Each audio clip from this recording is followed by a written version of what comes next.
بسم الله الرحمن الرحيم.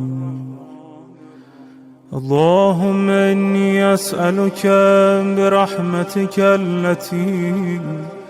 وسعت كل شيء وبقوتك التي قهرت بها كل شيء وخضع له كل شيء وذل له كل شيء وبجبروتك التي غلبت بها كل شيء وبعزتك التي لا يقوم لها شيء وبعظمتك التي ملأت كل شيء وبسلطانك الذي